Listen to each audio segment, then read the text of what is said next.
Good morning, everyone. While Amanda isn't able to join us today, I thought I would just go live quickly to share just some wisdom as we head into this holiday season where it gets really busy and sometimes we just lose our sense of self. Sometimes, as entrepreneurs and business owners, we have to remember that we deserve rest too. And that as this holiday season comes up, we don't need to say yes to everything. The other thing that I want to share is that if you're in the middle of really seeing expansion or growth and you're recognizing the signals that you need more rest, I completely hope that you will take that time and honor yourself. All right, it looks like Amanda is hopping in, so let's get back to all of the things. I'm so excited to interview her today. Hello, Candace. Thank you so much for your grace. I was fighting with some technology today. You know what? Technology is always its own thing, and I feel like I have learned all those lessons. So I you keep learning them. I've been in business for 8 years and I still, yeah, I apologize. No worries. Well, I'm just glad you're here. I was like, well, I'll just go live and maybe talk about a little things before you come on. So I'm really grateful that you're joining us today. Amanda and I met through a mastermind through Brendan Burchard, kind of way after the fact, which is really beautiful. I love that. I love that. Sometimes you're in these communities and some of the most beautiful relationships come well after they began. So I'm really excited to talk with you today about your business and the success that you've seen because you're talking about creating businesses that are sustainable and don't drain your energy, which energy is my favorite word. We know this. But you're the coach and founder of the Coaches Plaza. And so I'm really excited to kind of dive into where it all began, where you're at currently, and how you help entrepreneurs not burn themselves out. Absolutely. I love it. Again, thank you so much. And I agree with you. I think the fact that we were able to connect is a beautiful byproduct of a great community, right? So, like, Brendan Burchard is absolutely amazing at creating movement and creating community. And I would never have started a business if I had never been drawn to his community. He used to do these seminars called High Performance Academy, and so to talk a little bit about like the Coaches Plaza, what we're about, what we help coaches with, it's really recognizing that your identity as a coach is just a facet. That is a small part of your role, of your capability. And when you activate the leadership within to externalize that, right, to allow yourself to know that there's purpose behind what you do, that it impacts people you don't even see. And that if you can move to being a coach and community leader and CEO, because you want to steward your wallet, you want to steward your calendar, and as you said, your energy, that requires executive leadership, right? And that was actually my failing that made me be late today, is because I was relying on my memory. So yes, I had a tech issue, but I would have had more time had I managed myself to be, at my desk and computer earlier, right? So that's more of an executive management kind of an issue. It comes with energy, of course, and it also affects how people do perceive of you, right? So like being late's not the best thing, rarely happens. But when I see like coaches struggling with getting their business together, it usually is significant time awareness issues. It usually is significant financial challenges. It usually is significant self-belief issues, right? Issues around even just clarity about what it is that you're building and why it's important. Absolutely. I think clarity is the number one thing that entrepreneurs, business owners struggle with, especially that first year.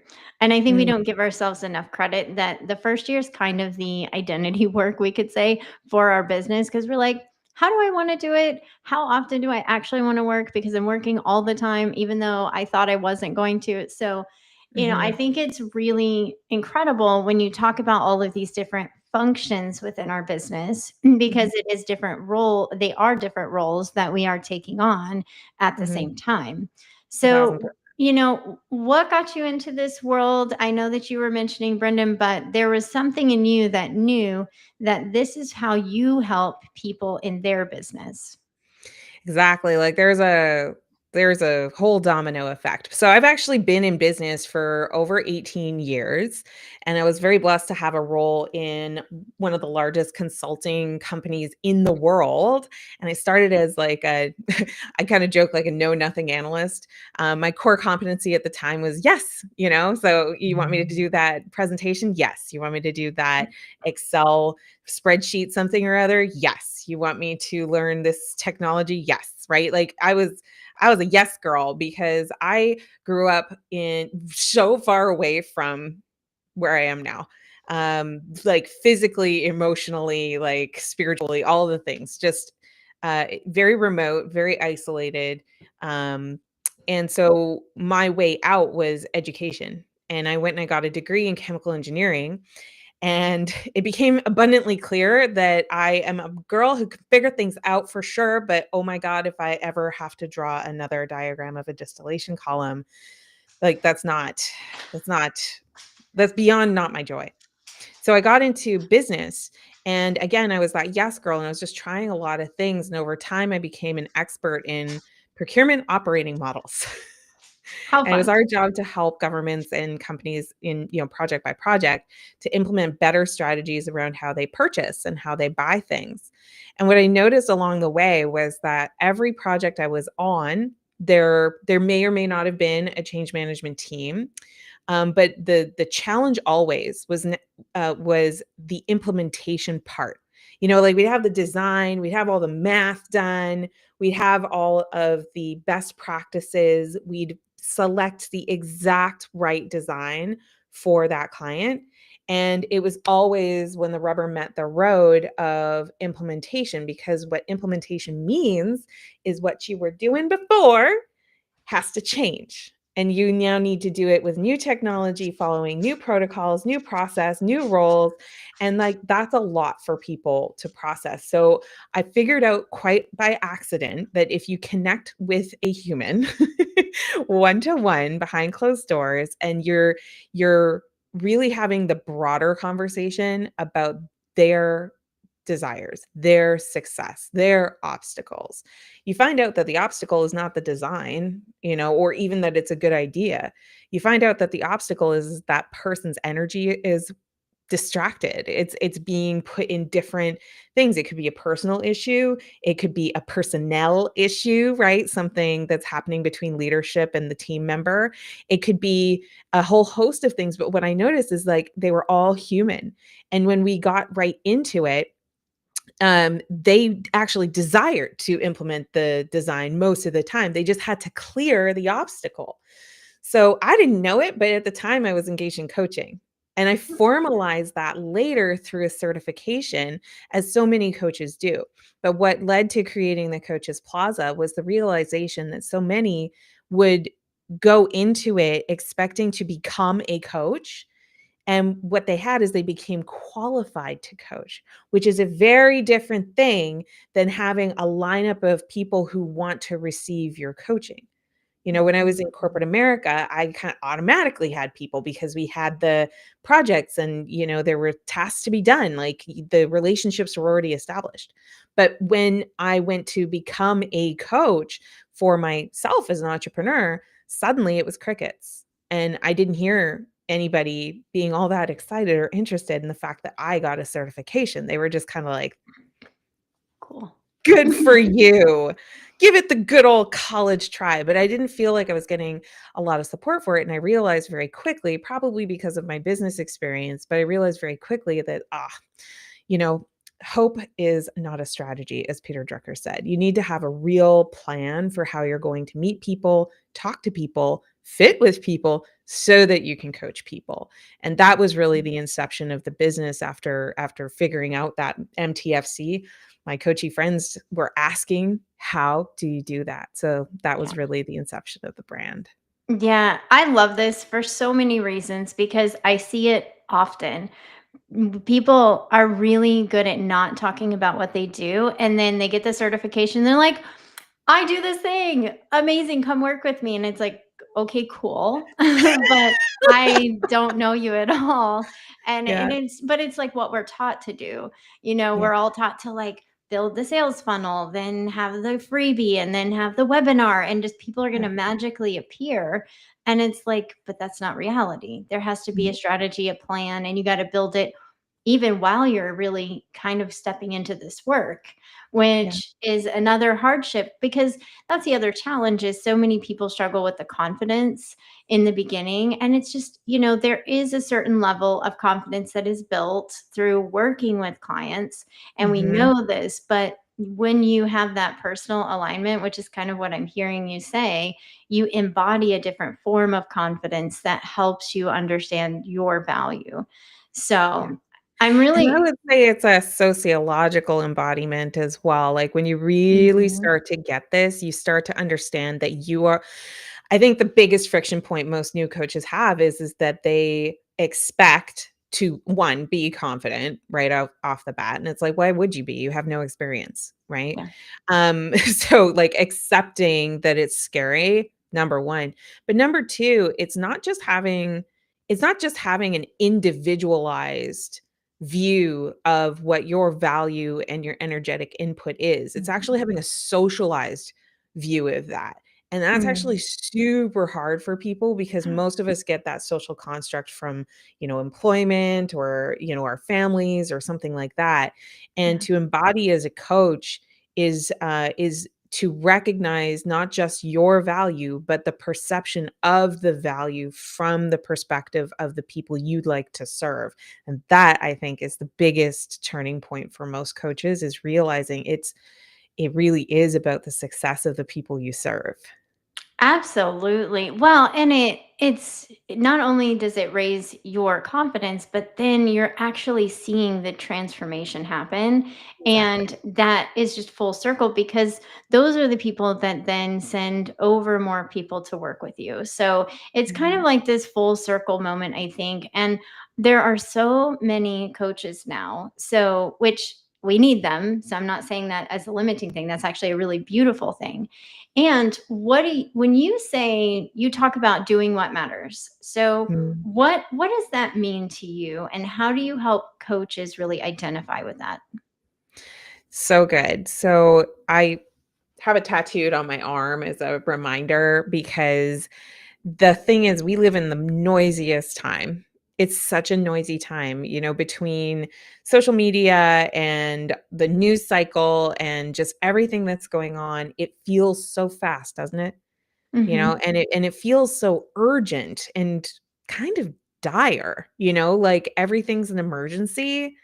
And, so the thing is everything can't be an emergency. There can only be one emergency at a time, and so doing what matters is speaking to, yes, the ability to prioritize and focus for sure. That's kind of the first layer of it.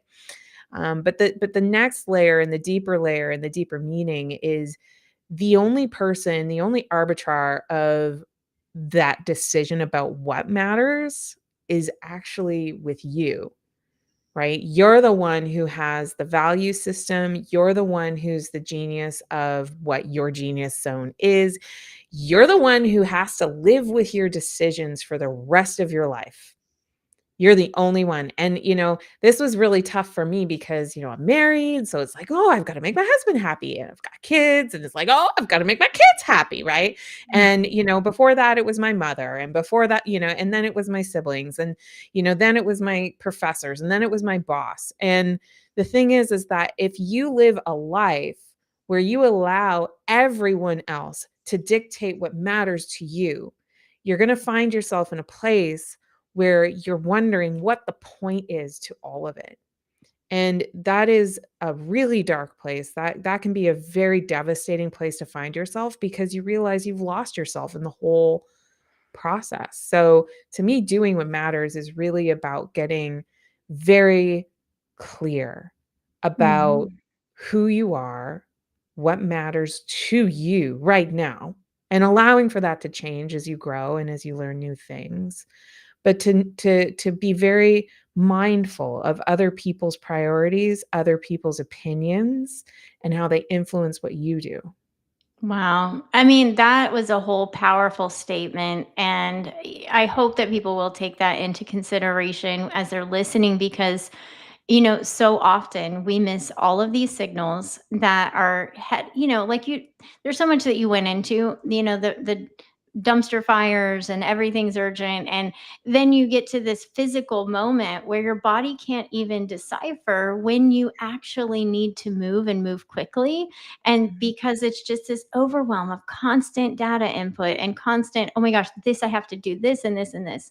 And so that mhm, is one layer to it, but then what happens when you have a pivotal moment and you've spent your whole life where your identity is wrapped around other people's expectations and you're sitting there going, what do I do now?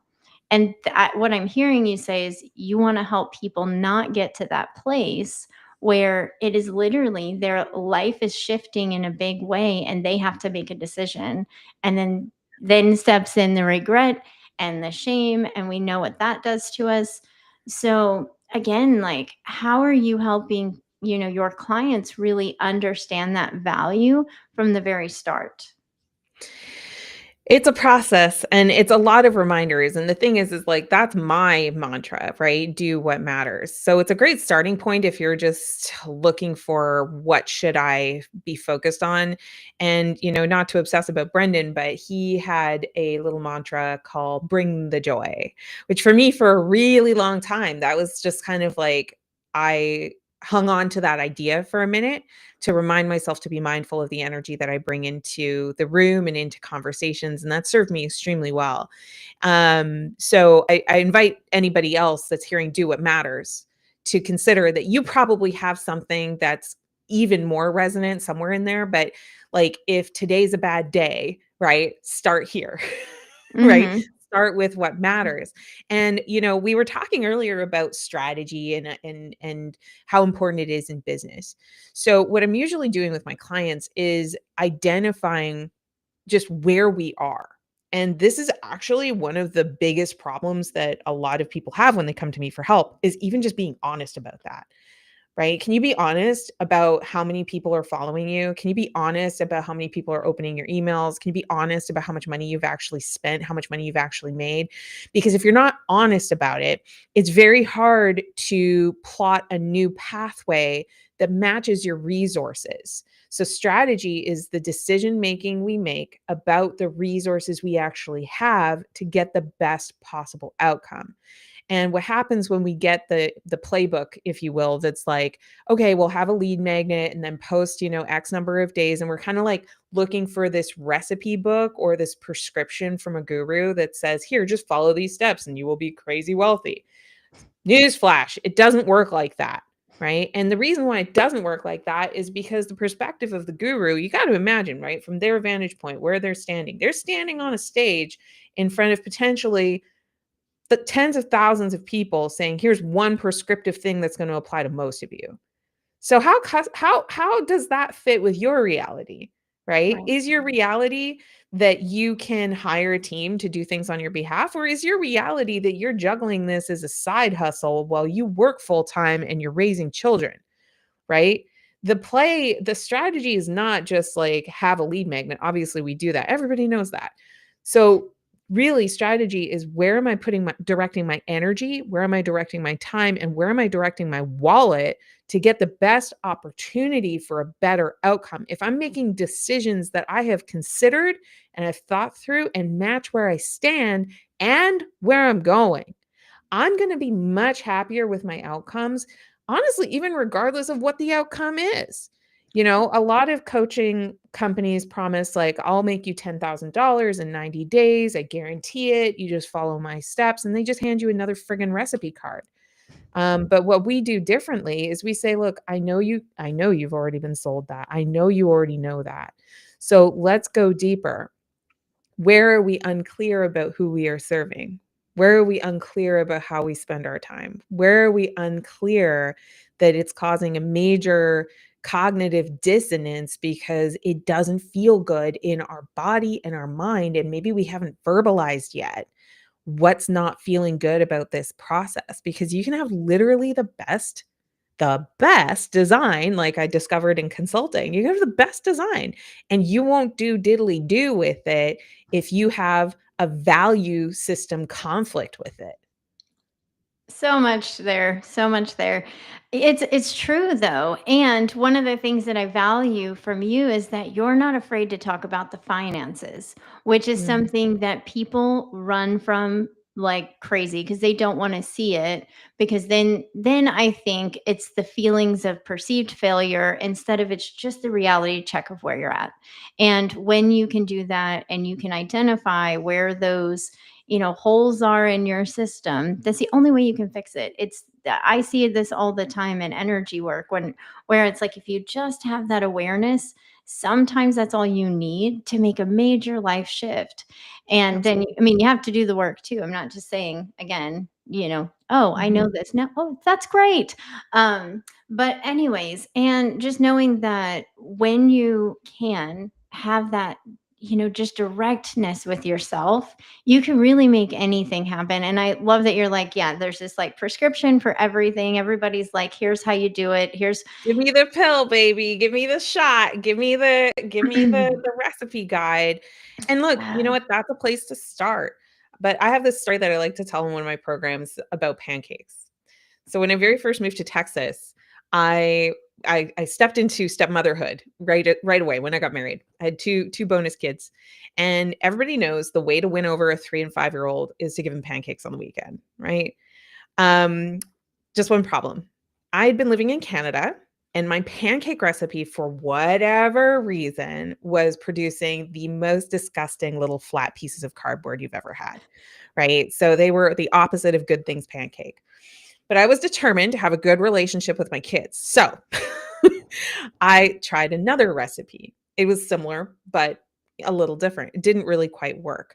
The next weekend, I tried another recipe. Candace, when I tell you that for a year, I was testing a new recipe each week, everything from like quinoa and bananas to pumpkin and, whatever I could, to find the recipe that I now have, which is foolproof, fail safe, works every single time, fluffy pancakes. And I think that's the thing that people miss is they think that if you just have this recipe, then that's it. But there are nuances. There are things about where you are, how you cook, all this kind of thing. The flour is probably different. The baking powder is probably different from where I lived in Canada. Yeah, the altitude. Even the appliances are different, right? So I had to find a different recipe. And in my case, it took 50 iterations. Sometimes it's just one or two, but sometimes it's a year of pancakes, and I mean, like, nobody was mad while I was figuring it out is the other piece of this, right? Like, all the other so-called dud recipes, like, they weren't terrible, It's just they weren't the ultimate one until I found the ultimate one. Yeah. Oh, I love this. Well, and it's like that is the trial and error. And I love how you've really identified that the recipe isn't just the end all be all. You got to think about the altitude. Like I was just thinking of that. I was like, oh, you just change like complete altitudes and I did, yeah. baking. And I didn't even know that for years, by the way, that where you cook matters, that you have to change the temperature. Had no idea. Totally, the Didn't humidity, even like, know. all of it. Yeah, Yeah. So baking is super sensitive. that's why I don't bake. No, my husband does all the baking. I'm so fortunate. But, going back to what you're saying though, is that there isn't this super definitive cookie cutter approach. And you also have to look at where your life is and how much energy effort you can put into different things. And what I heard you say without saying it is that you have to build that compassion and understanding for yourself as you're figuring it out. A Because million like percent. like you said, nobody cares that you're figuring it out except for you. And that's the thing that you have to kind of remember is that giving yourself that understanding and awareness. And Yeah. so, when you're looking at all of this, how do you, as a strategist and a business coach, help people really identify success and what it looks like for them? The first place is to identify what they view as success today. Because you know what's really interesting is like if you talked to me as I was starting my business and asked me to define success and to put it into black and white, like we could capture it on a screenshot, we could write it down, like just extreme clarity. I would write down that success to me would be to make $250,000 a year salary. A lot of my clients, they're like, I'm happy with 75. I'm happy with 65. I'm happy with 110. But the thing is the strategy to do 250,000 is extremely different than the one that would be necessary for 65,000. Like 65,000 you could do, you know, with relatively lesser pressure. The 250,000, it's not necessarily more pressure, but the what you do is probably gonna be different. So, for example, in the Coaches Plaza, I have very limited private engagements, and they are expensive on purpose because I only have so many spots. I primarily grew through a group coaching curriculum based program that I could sell essentially the same hours of fulfillment over and over again at a lesser price per pop.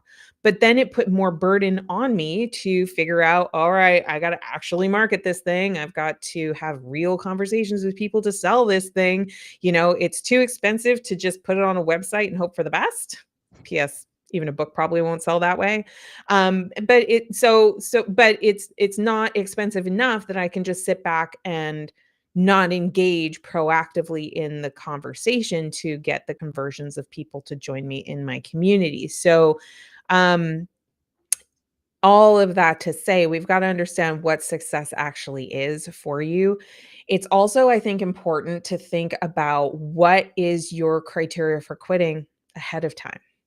Mhm. Because one of the reasons that I see most people quit on a psychological scale is because they don't consider the possibility.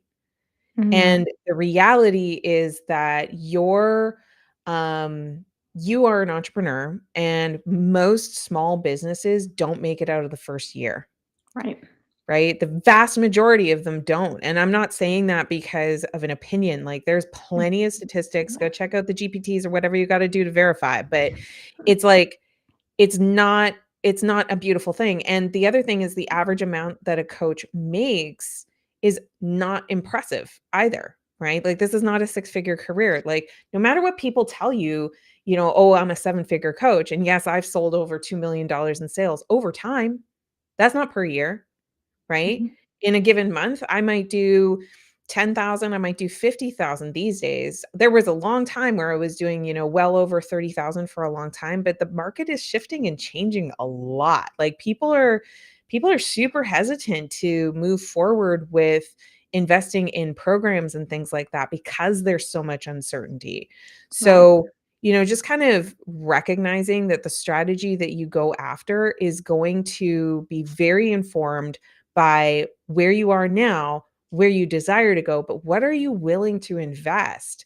And I'm not saying to invest in a freaking program. Like so many people use that as a close. It's like, you gotta spend money to make money, which is true and True. stupid. Like don't spend money you don't have and don't aren't willing to work for. Right. If you're Right. not willing to work for that money or repay the debt or do whatever the thing is, if it doesn't work out, don't do it. You Right. know?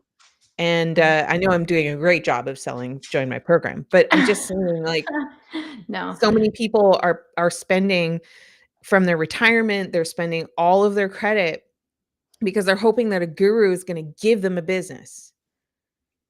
And no, you are going to give yourself the gift of the application of what you learn from whoever you learn it from. But you're the one who's going to give you the business. You're the one that gets to take the win. But that also means you're going to be the one that takes the L's.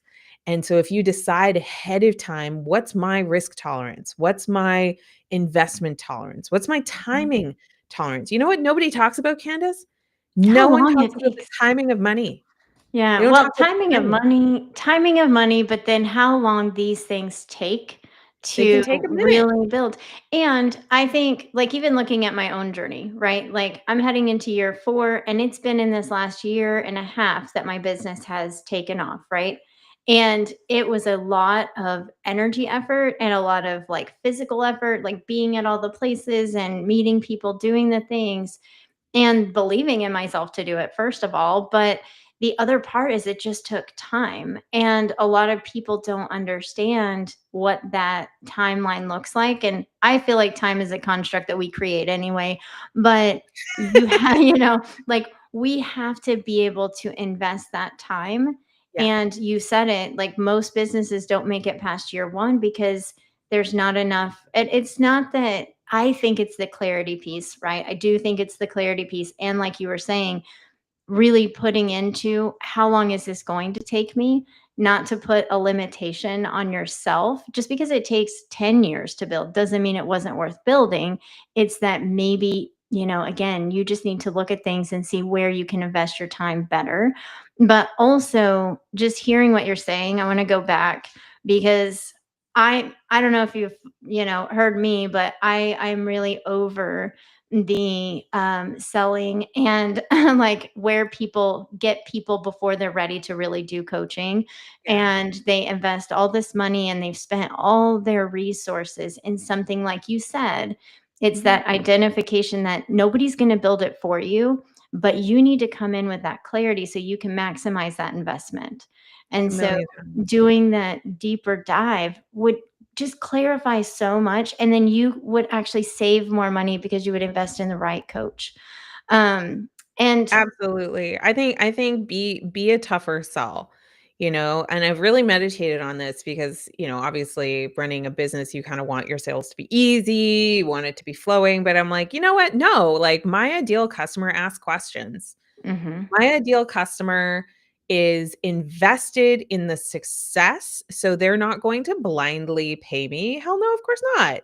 Right? They're going to do diligence. They're going to ask the questions and they're going to get quiet and they're going to understand what they personally need to extract from the experience and they're going to collaborate with me, which means questions, right? Which means Yeah. hesitation, which means more burden on me perhaps to you know deal with those objections in my marketing messaging, but that's the challenge that I took on. And one thing I want to also just punctuate about the whole quitting thing, is I think it's a good idea to set a walk away, amount of money or amount of hours or months that you're going to put into it with a certain amount of effort. The thing that I see that can be very devastating to one's psyche is if they give themselves an arbitrary timeline. Like, for example, by the end of the year, I'm going to have 5 clients. Okay, amazing. But if you didn't max out your available effort and then you get to the end of the year, you're gonna feel a way about that. You're gonna know you basically lied to yourself about what the effort was gonna be, and you were looking for an out the whole time. So I would say Mm. that, making a minimum commitment of time that you're gonna invest in your business. And I'm not saying you need to take that time from things that you really value in your life. But I am saying that if you're not clear about what the effort was that you put in, then you can hardly be mad when you get to the end of the year and you don't have the results because you can't point to the things you actually did to create those outcomes and results. The other thing I'll say on the whole quitting thing is I personally have set those finish lines, if you will, where it's like I'm done, I'm over, that's it, like. And here's what happens when you actually get to it. You do tend to rebaseline. So there have been a few times in my business where I was like, this is so stupid to continue. Like there's not a good logical reason to keep going, you know, um and then I would just rebaseline. I would just be like, okay, new quit line, right? Yeah. But but if I didn't have those checks, then I wouldn't have I don't think I would be as conscious or aware of where I was investing that wasn't working to make adjustments to improve the odds of my opportunities. And that's really what Right. we're doing in business. Just to be Right. very clear, Yeah. when you put these processes in place or you say, I'm going to do the work is increasing the odds of the likelihood of success. It is Mm. never certain, right? But you can certainly know when something is not creating more opportunity. You can certainly measure that. Absolutely. Well, and just understanding that when you know your patterns and you can recognize when self-sabotage is stepping in, because I see that all the time, is that, you get to this certain level and then you start backpedaling because it's the fear, all of the fears, fear, Mhm. success, failure, the unknown. And you're in that teeny tiny bit of up level and you're like, oh crap, what if I can't do this? What if, because all eyes are on you. And so doing that internal work is what helps you bridge the gap forward so that you actually keep going on that momentum when you are, increasing and moving forward. Because again, it's constant recalibration. And I know for myself, I literally sat there and was like, am I supposed to be doing this work? Because it's taking forever, And then Yeah. I started paying attention to, oh, it's me, enter Taylor Swift. I'm the problem because I didn't have certain things set in place or didn't do certain activities that weren't actually moving things forward. So at the end of the day, Mhm. it was literally me.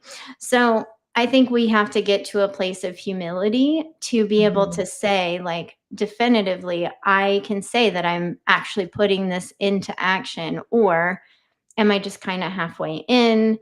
And then to me, I'm always like, what's the block? But that's another conversation. So, Mhm. well, this has been amazing and empowering, and I know you are just like a fiery force of energy that allows people to really hear the realness of it, because I think that a lot of people like to fluff up everything.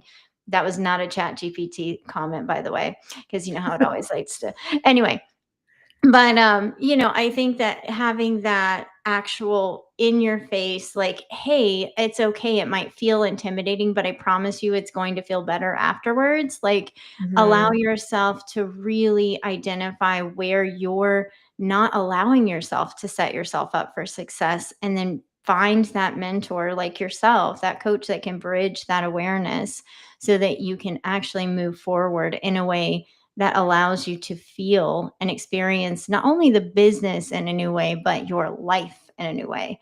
Yeah. Um, what's one thing that you hope listeners take away from today out of what we've talked about, or anything, anything?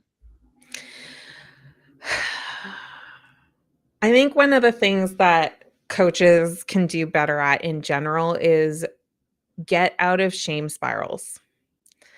Right? So, Okay. I think it's one thing to have increased awareness of your consciousness, and that's important, of course, because if you don't have awareness of how you think or what you do or what your behaviors are, then that will continue to limit you. But that's literally step 1, stage 1 in a Mhm. lot of ways. Yep. When it comes to business success, the there's things that you do, right? So these are skills that you have. For example, I'm speaking, publicly on a live stream 8 years ago. No way, right? We would never have this conversation. This would never happen. You might have even sent me a friendly invitation and I would have made up a reason I couldn't, right? And that's that sabotage that you're talking about. So step 1, phase 1 is just like believe Mhm. in your ability to figure those things out and to learn those skills. And I would say just get out of the shame. It's actually your business's success does have a lot to do with you, but there's also a lot that is outside of you and external to you. And you are building a business. You are building processes and you're building the scripts and you're building the experiences and the flow. And just have more patience for learning how to do these things with better and better efficacy, and don't blame yourself for not already knowing how to do a lot of these things because they are learned behaviors. I love that. Well, and again, I think that just having the knowledge isn't enough. I think that we have to have, again, the what's next. I think we're really good at seeing things, but then where's the action forward? And how do you truly make things happen? And I've just enjoyed your conversation today. I think, again, anybody is lucky if they do say yes, and that was one thing that we didn't get to, but and we can briefly touch on it, is like you were saying, there is this like trust and lack of trust in the coaching world. And I don't think that it's because of I think it's because of experiences that people have had. I think Mhm. there's so many people that get into programs and then they might not have the discipline to finish something, or, they weren't quite ready. And so they signed up for this because it was a little bit less. And then they get in and they're like, oh my gosh, I'm overwhelmed. Or there's many, many reasons, but there is also uncertainty in the collective world, right? Yeah. And I still think that coaches can rise above. And maybe it's that you modify certain things, of course, but you have to have a very firm foundation in what you provide, I feel. What is your take on all of the shifts that you're seeing? I know we kind of dove into it Girl. anyway. No, I love that. I love this, because this is a conversation that has to be had. I think I was a certified coach for 4 years before I finally heard, and it's so funny because my mentor said it literally so many times, but you know that old saying, "When the student is ready, the teacher appears." I actually think it's like when the student is ready, she finally listens. She finally takes it in, It's Right. not that the lesson wasn't around you, it's just that you couldn't receive it yet for whatever Right. reason, blocked receptors. Absolutely. So so the big block for me was coaching is a leadership role. Mhm. It's a leadership role, and I realized, like, there's actually 2 kinds of ways that you can show up to service. And I learned this even more when I started having team members working for me. I had a sales team and everything, and some of my team members, they came out of the service industry. Like, they had been doing events, and they had been doing, like, bartending and Mhm. catering and things like that. So there's the kind of service where it's like, "Can I get you a beer? What do you want? Are you happy?" Mhm. Right? And that's kind of like that customer service level, service. And what's great about that kind of service is it's very check the box. It's like, are you happy? Is your water full? Is your beer there? Right? Whatever it is that you're serving, it's very easy to see it, it's very tangible, and it's very service minded, but it's not servant leadership. Mhm. So, servant leadership is engaging a higher order conversation, but in order to earn the respect and the rapport from people to be able to have the positioning to ask those harder questions, now you have to really watch being a hypocrite. Right? Mm. You have to watch that. And it's honestly one of the hardest things because, like you said, so many people are drawn to coaching because they're on a healing journey. They're healing from trauma, but they're also healing from what they just never received that they desired. And so there's all this healing that's going on. You have to do that work, because if you don't do that work and then you ask someone else to hire you to steward them through doing their work, but you keep engaging in imposter syndrome, you keep engaging in this loop of, sabotage. I honestly don't even believe in sabotage personally. I think what that actually is it is our agency acting out, and then we tell other people that, "Oh, I can't help it." And the truth is you can. You You can. really can, Yeah. right? But it starts with owning your leadership and owning that coaching is not going to, like, you can do, I guess, accountability coaching, but get ready to get paid 30 bucks an hour for that, because that's what people are willing to pay. Yeah. Right? You can just get a job at, one of these big coaching companies, let them take care of the marketing, let them take care of the sales. But then that means that you've got to have your calendar open and you only make money if they do a good job of the marketing. And you have no say over who your clients are. You have no say over, the Any of method it. and how you're actually doing this stuff, which might be good for you. Maybe that's fine. Maybe that's all you need. And that's kind of coming full circle to what we talked about before of, like, I think a lot of people don't have that clarity about what the goal actually is. And if you want to do it in a service based kind of organizational level, you're going to get to do a level of coaching. But if you're willing to own your leadership and you're willing to own your message and you're willing to own your consistency, you get more autonomy about the design of what you end up doing with people in a collaborative sense. right? Yeah, You've gotta own it. absolutely. You've gotta own that leadership. I love how you really painted the picture of it is a leadership role. And I agree. I think there's a lot of coaches that are on a healing journey. I know that in the beginning of my practice, I was not that you're ever finished. Okay, let me just preface that. But I know that I was still figuring me out, and that was Yeah. my block. It was literally what, made it harder to do the work that I was trying to do. And it was like the moment that I tuned into myself and allowed myself that space to work through these other experiences that I thought I had done, it opened up everything because Mm, the moment that you know yourself and you're no longer it's kind of like, there's a really great friend of mine who does storytelling writing, Mandy, I'm talking about you.